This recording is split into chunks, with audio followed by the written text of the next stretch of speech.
Okay,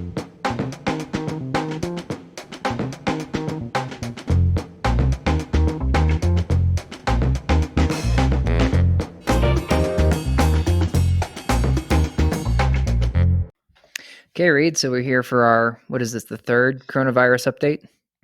Yep. Damn, look at it. I don't even know if we've been able to exercise as routinely as we are, at least doing these updates. I'm proud of us. Yeah. I'm ashamed to say. But yeah, it's been interesting, as we said when we kicked this whole thing off, just how it all unfolded. And there's definitely been some interesting trends, but not to spoil this, but I'm still mostly encouraged by what the data is telling us. So it feels like things are not shutting down in the multifamily world, but we'll go through the data and show you guys. I'm a bit on the edge of my seat. I feel a little, as we go through it, it's like when things look positive, then there's something that sort of brings us down for a minute. So, but we'll show that here in just a couple of slides. I won't stick too much on it, but you're encouraged. I'm on pins and needles. As it should be. Yeah. As a quick reminder, this doesn't have it here, but we're going to do a full update on the 23rd. So that'll be a little bit more extensive than these weekly updates. So just check our website and you'll find information how to register for the webinar on the 23rd. All right, so let's get into industry impact. So first things off, like normally up and to the right's a good thing, but this is kind of like golf. Up and to the right is a bad thing on inventory trends. Man, this is rough. I mean, we'll see this in the next couple slides from absorption rate too, but frankly, the entire US has more and more available inventory and it's just not getting filled. Yeah, and I speculate this has a lot to do with the new construction and lease ups. We're accustomed to those getting absorbed, and because of all the lockdowns and just less traffic, right, that they're not picking up or getting those units occupied at the clip they're normally accustomed to. I may be wrong, but I'm just saying I think that the new construction lease ups are what is driving this, not so much stabilized properties. Yeah, well, I think you could be right about some of that. So we had seen some projections from RealPage that said 350,000 units were going to come online this year. And then some source was saying that about 20% of those have been delayed because of what's been happening. But when you look at this, when we look at newly built units, it's decreasing. So we've eaten up almost 40,000 across the U.S. new units, but our stabilized properties has added over 100,000 units. So you could be right, Reid, that in some respects that some folks are leaving stabilized properties to take over the new units. But certainly there's some folks that are leaving stabilized properties and who knows where they're going. They're going somewhere, but they're not going to the new units. Yeah, but you have to put that in perspective as far as the amount of inventory for stabilized versus newly built, which I guess it's reflected there, but just from a percentage standpoint. But either way, we don't have, I guess, the data underneath that to really prove that or dispel. Yeah. Let's look at some absorption graphs. So ignore the couple of outliers that you see here. We're looking in that to see if that's just a bad data pull or if there was something significant that happened on one day. But this is towards the end of the month, so there's always some weird stuff that happens on the end of the beginning of the month that has to get normalized. But what we saw here, which I thought was super encouraging, so this is absorption rate, so higher is better here, and we had seen that in New York was kind of vacillating, and in this most recent week, New York took the most absorption it's had since back in January. It just really spiked. And that's New York. Yeah, I truly have zero clue. Like, I don't know how you explain this, because when you follow the news, like, it is kind of apocalyptic still in New York. And so the fact that people are out there leasing, I mean, certainly it's a good sign for the industry and for New York, but big surprise to me. I don't know how to explain this one. I got two theories. So one, it could be that a lot of like the universities in New York, it wouldn't count for everything, but they kicked the kids out of the dorm. So a lot of them were forced to either go home or just find a spot. And second thing could be that there could just be a lot of New York. We know they don't do entire buildings a lot of times. It's like single like owners that have like a co-op or condo. for rent. And so it could just be that a lot of people pulled their condos offline or co-ops offline. They're like, you know what? I'm just going to wait for this thing to blow over because I'm not going to lease it right now. Yeah. And that would make it look like it's absorbed. Yeah, that's interesting. And it is just a few days. I mean, bear in mind as we look at this stuff, we are looking at it very granularly, week by week, day by day. So it'll be interesting, as you said, it was vacillating over the last few weeks, how things shake out next week to see if that trend continues. Yeah. All right. And so this is the high COVID states versus low COVID states. And then we pull out Washington and New York to show how their absorption rates have changed. And so on the last slide, we saw New York took a big upswing. But when you look at New York State here, it's not a super pretty story. So that would be the green line. It's they're throwing a few more units online, but than before. So it's taken a bigger dip now. And then Washington State, though, has started to recover a bit from where it was last week. Yeah, when I guess started by saying I was encouraged by some of the data. This is one of the slides, funny enough, because it appears that we had the trough at the end of March, and again, just been a few days, so I believe this is through April 5th, but you see a nice bounce back really with everyone except New York. And again, making sure qualifying between New York City and the state of New York, but all the other lines pop back up the first week of April, so that's a good sign. All right, so that's industry. Let's get to the marketing and see how that's faring these days. So Reid, you said at the beginning, top of the recording, that you're encouraged. So I'll let you start with search volume and give us some pretty story here. Well, if you look at last year, it was pretty even all the way through the first 2 weeks, let's say, of the COVID, and then we saw the big drop in this year's search volume. But if I am looking again at the last week, it is up and to the right, and it's not by any stretch like a hockey stick, but it is starting to move that direction. Obviously, it's somewhat distorted, if not a lot, by the unemployment and the COVID searches, but isolating just the green and the blue lines, it basically supports a little bit of what we were seeing just on those last couple slides. So I'm not doing cartwheels or chest bumps yet, but it just is nice to see that it's moving up from where it was just a couple weeks ago. Yeah. So coronavirus searches have continued to take a big decline, but unemployment, unfortunately, searches are really spiked even again over the prior week. It's so unfortunate. I mean, we see on the first of the month here that it started to come back down to life, but that could just, I don't know if we should expect this to just continue to fall off a cliff, because as you were saying, everything in the news doesn't seem good right now. Some folks, some of our competition that were like surviving it have more recently even had some more layoffs. So yeah, and I think the coronavirus line, like that huge spike, was people still not totally sure exactly what it was or what it meant for them. So still some research going on, and now people, I think, are pretty educated about it, and so they're relying more just on the push content instead of going into Google and saying, what is COVID, or how's coronavirus impacting my market, that kind of stuff. Just speculation, but it seems like that's what's happening there. Good news here on coronavirus searches, that it's almost come back down underneath what current apartment searches are. So there's almost more searches for apartments for rent these days than there are for just standard COVID searches. So I see that as a positive. Yeah, for sure. All right, so campaign performance. I know we were super scared about this 2 weeks back because cost per click was a whole dollar above where it had been last year. But this year, cost per click in the post period versus the pre period of COVID is still up 23%. But really, from that third week of March, that's what's dragging us up, because we've been on a downward trend on cost per click, which is a good thing. So now the average cost per click across the nation is $2.69 versus last year's $2.37. So it's starting to converge.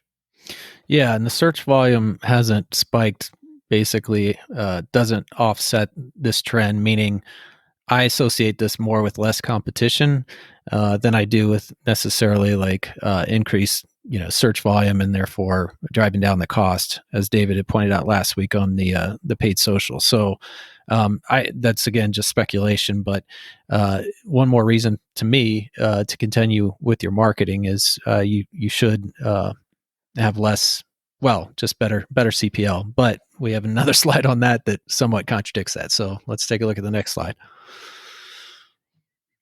No, maybe you wait one more. So this is traffic by source.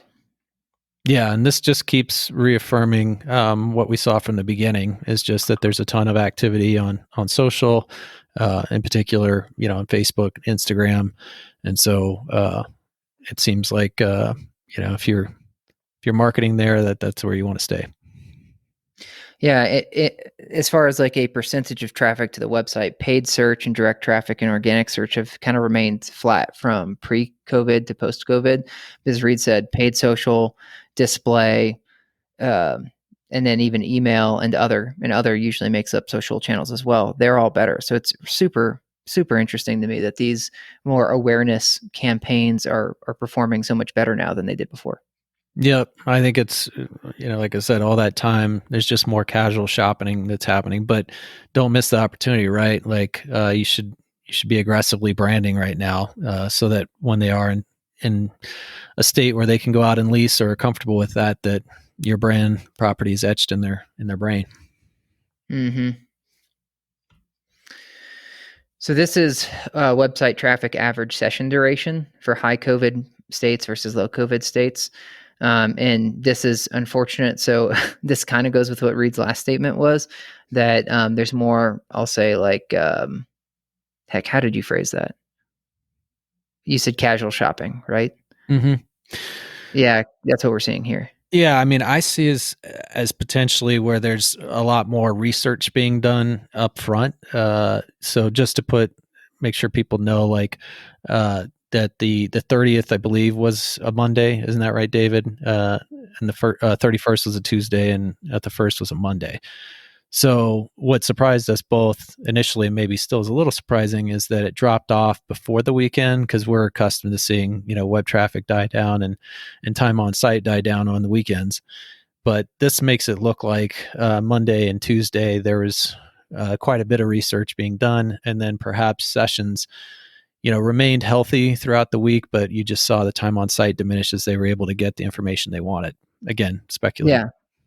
Yeah. Monday was the 30th and Wednesday was the 1st. But to your point, like, usually everything drops off Saturday, Sunday. And here it started to drop off midweek, which was super rare. Yeah, we just need to add sessions to this so we could see whether they were still making the site visits, but that they weren't just spending as much time like on galleries, amenities, floor plans, things like that. Mm-hmm. All right. Well, this gets to your floor plan comment. So this is floor plan page views, and the logarithmic trend has continued upwards from beginning of the year to now. So essentially, we're up 5.5% in the post-COVID page views overall versus pre-COVID. And a lot of that is because of this outlier that we had on March 2nd that really pulled things up. But you can see this last week, like on the 1st, we still beat the trend line as far as how many people were visiting the floor plan pages. Yep. And this definitely falls in my classification of encouraging slides, because floor plan views are such a great barometer for interest and lower funnel interest. So this may be somewhat delayed as far as when it materializes into leases, but at least that there's some very active people out there trying to see how their furniture fits in and just really imagining the next home that they're going to live in. Mm-hmm. All right, so campaign performance. This is something we just kept hammering because we were so happy with it. Meaning, we know that that click volume is down, so searches are down, and it's down 23% over the last 6 weeks from the pre-period. But we were and had been super pleased and encouraged by the click-to-lead ratio. So basically, the conversion rate of these campaigns.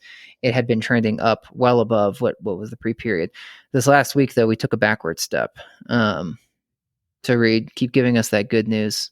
Spin it for us. Yeah, well, this one's harder to put a positive spin on. But and I think you caught this when you first looked at it, but what we are somewhat speculating is that this is time of the month. We'll see next week whether it pops back up. But if you look back a few weeks, that's where it was at its lowest as well. So it could just be as far, Mhm. the timing of when leases are expiring and, how, well, yeah, I mean, there's not much more I can go with that.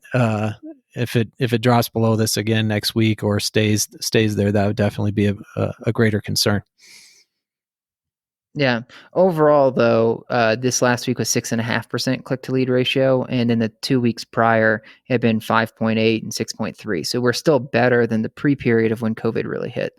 Um, so it's just not all is lost. We're still in a better space, and you can't always expect things every week to be increasing like it had been. So Yeah, hopefully and we'll see a bounce back. one other note on this is, the strategy may have shifted. In fact, I would have expected it to on these campaigns a little bit as far as the attention or focus on long tail versus short tail. So as search volume, slows down, then you often open things back up in order to make sure that you're maintaining lead volume, but then your quality goes down. So as you see these kinds of ebbs and flows, it's like, oh, well, click to lead now isn't as strong. It's like, well, maybe now it's time to start front loading more, getting more prescriptive with your keyword strategy so that you can build that back up, but then be prepared to see some overall like volume attrition. Cool. So this breaks it out to actually giving you a CPL, which this is just connected to the last slide. So CPL this week is up a little bit over last week. So we had been trending in a better position, which was the good news we had saying, hey, for March, don't get too worn down because your cost per lead's actually improved. Here on the on paid search specifically, we're seeing cost per lead go up. Now it's been trending up, but it's not a lost cause. We're still better than we were in December and still better than we were in sort of the middle of February. Yeah, the concern with this one is that we saw the CPC going down, but yet the cost per lead's going up, which obviously Mm-hmm. ties to the prior slide, which has to do with the quality of the leads.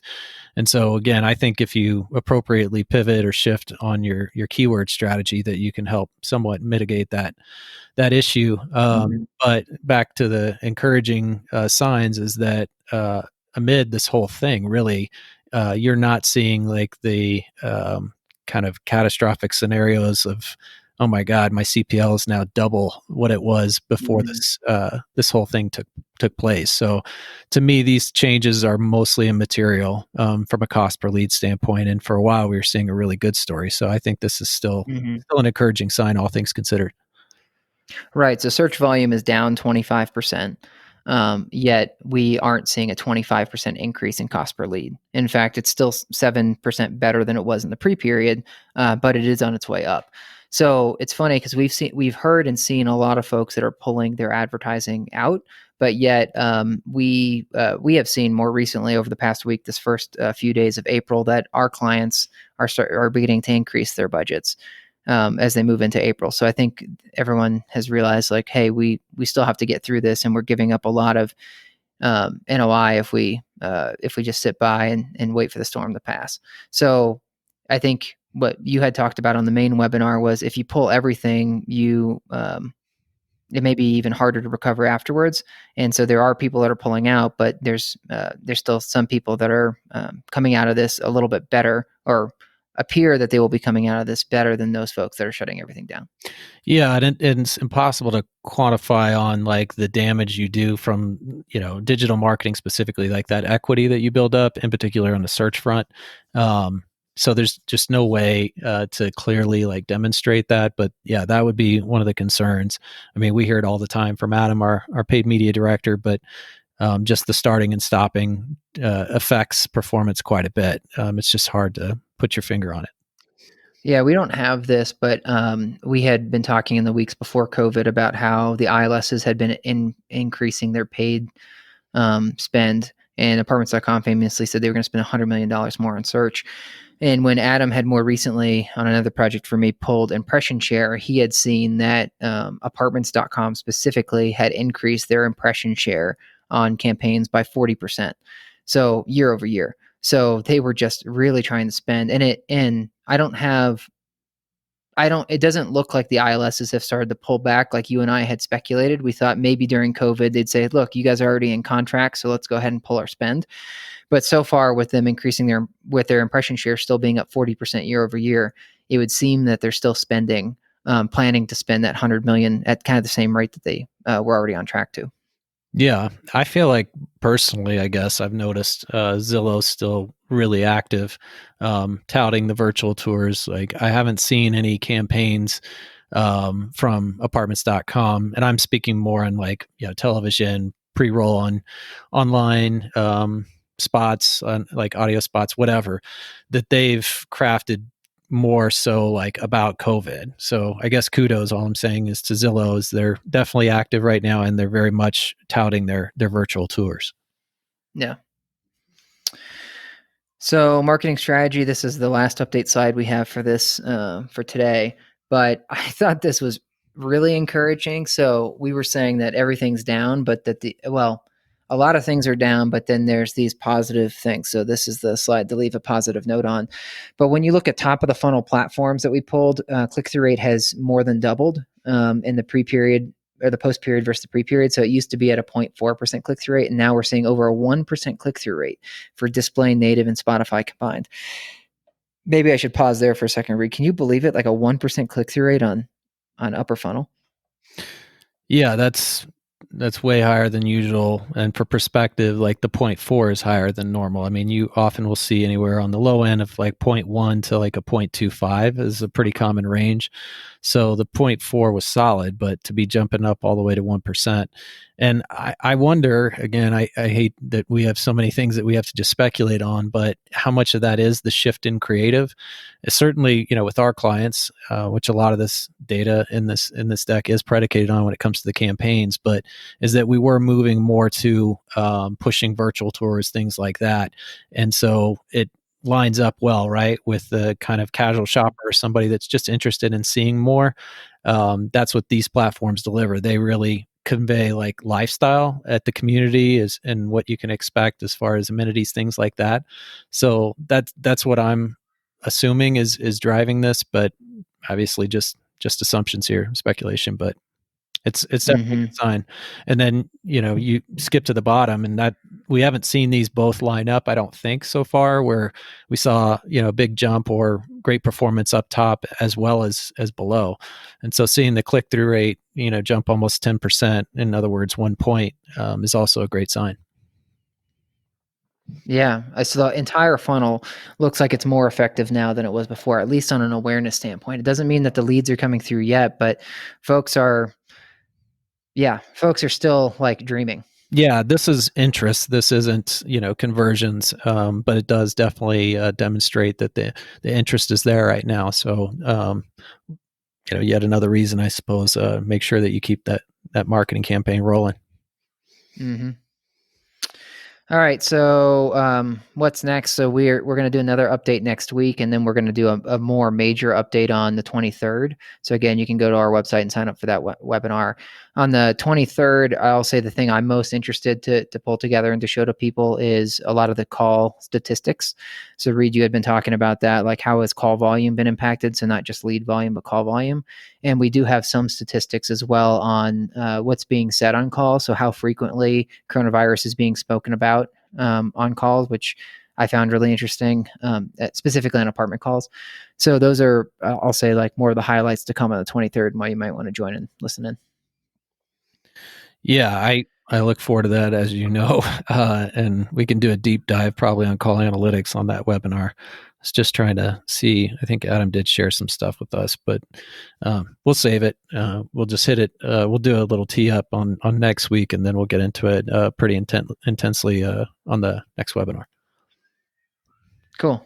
Well, any parting thoughts here? Do you have anything like, is it turning out like you expected or so far in the 3 weeks that we've been doing? It's actually turning out better, truly. I was worried for a lot of reasons that the panic was going to translate into even, I guess, less search volume, like cost per leads were going to go up.